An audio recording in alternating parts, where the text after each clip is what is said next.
Bismillahirrohmanirrohim.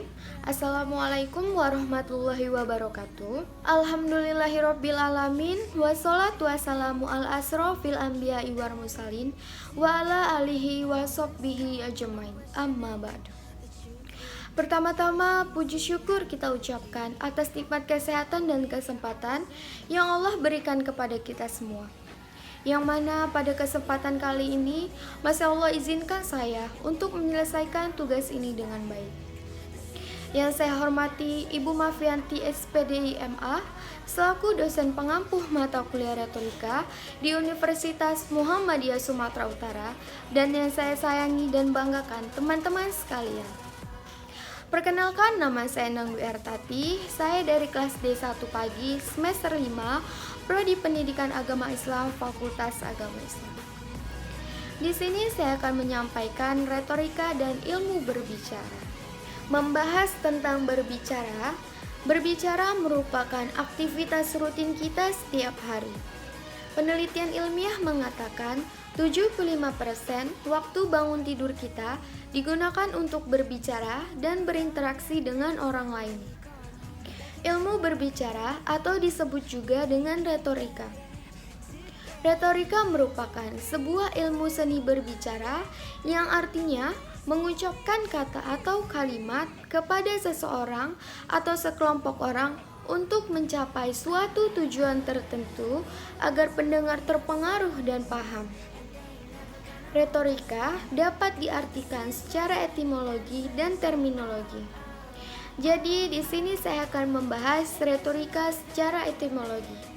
Secara etimologi atau berdasarkan asal kata, retorika berasal dari bahasa Latin atau Yunani kuno yang artinya retorika, yaitu seni berbicara. Dalam bahasa Inggris, retorika ada retorik yang artinya kepandaian dalam berpidato atau berbicara. Secara terminologi, di dalam bahasa Inggris, retorika yang dikenal dengan istilah the art of speaking yang artinya seni di dalam berbicara. Keterampilan berbicara pada dasarnya harus dimiliki oleh setiap orang yang di dalam kegiatannya membutuhkan komunikasi. Seseorang yang memiliki keterampilan berbicara yang baik akan memiliki kemudahan dalam pergaulan, sehingga segala yang disampaikan akan mudah dicerna, sehingga komunikasi dapat berjalan dengan baik dan lancar dan dapat mudah diterima oleh semua orang.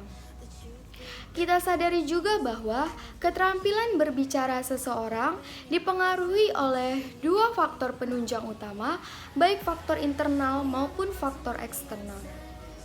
Faktor internal adalah segala sesuatu potensi yang ada di dalam diri kita.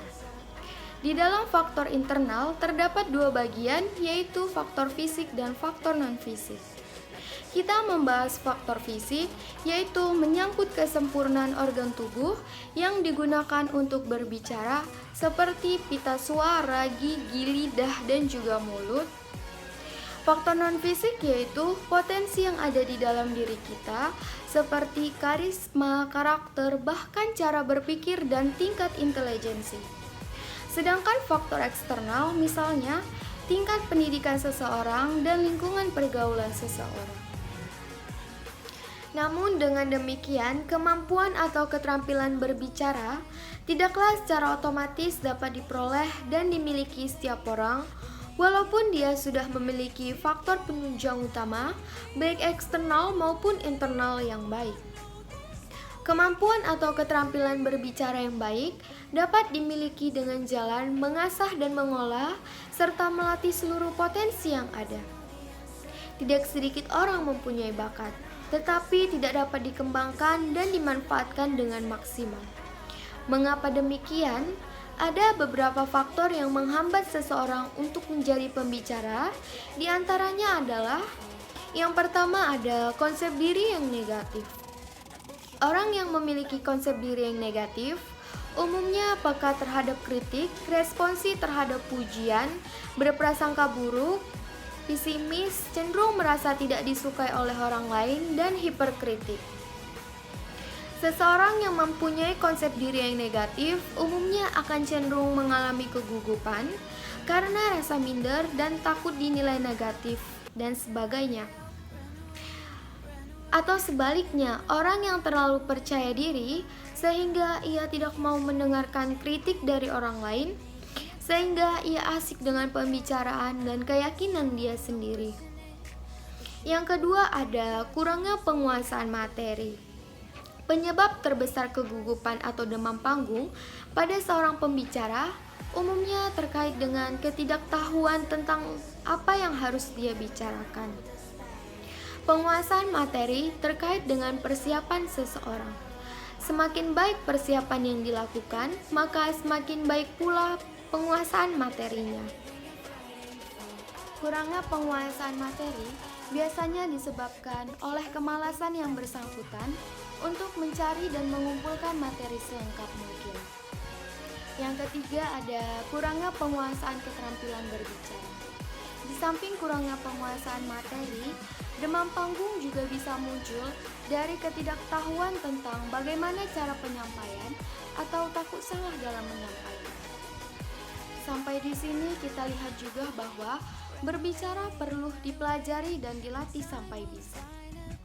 Menurut Aristoteles, dalam retorika terdapat 3 bagian prinsip, yaitu ada ethos, pathos, dan logos. Jadi di sini saya akan menjelaskan satu persatu dari ethos. Ethos adalah etikal, yaitu karakter berbicara yang dapat dilihat dari bagaimana cara dia berkomunikasi dan bagaimana cara ia mempersuasi audiens sehingga audiens peduli dan percaya kepada pembicara. Yang kedua ada pathos, yaitu emosional, pengolahan emosi di depan publik, bagaimana cara menampilkan intonasi yang baik dan benar di saat nada tinggi dan di saat nada rendah itu digunakan.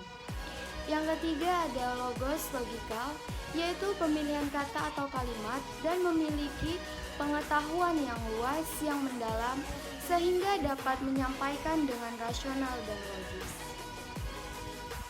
Ada beberapa cara untuk mengembangkan keterampilan berbicara atau beretorika. Yang pertama, tingkat kemampuan berbahasa yang baik, memperbanyak kosakata dengan memperbanyak membaca dan menulis. Yang kedua, melatih kemampuan mendengar, memperhatikan apa yang disampaikan pembicara lain sebelum mengutarakan pendapat. Yang ketiga, belajar untuk mengerti dan menghargai cara pandang orang lain dengan pemikiran terbuka. Yang keempat, hindari komunikasi di situasi emosional, karena jika kita emosi, kita akan kehilangan objektivitas dan cenderung mengatakan sesuatu yang nantinya akan disesali. Yang kelima, ikut serta dalam organisasi agar kita bertemu dengan orang baru, kita tahu bagaimana cara berkomunikasi dengan orang baru, dan ketika kita bertemu dengan orang baru, kita memiliki dan mendapatkan suatu kosakata yang baru dari orang baru tersebut. Jadi itu menurut saya tentang bagaimana cara mengembangkan keterampilan berbicara atau beretorika. Demikian materi yang dapat saya sampaikan tentang retorika dan ilmu berbicara. Apabila ada tutur kata yang salah dan kurang berkenan, saya mohon maaf. Terima kasih telah menonton video ini. Semoga dapat bermanfaat. Wabillahi taufiq wal hidayah. Wassalamualaikum warahmatullahi wabarakatuh.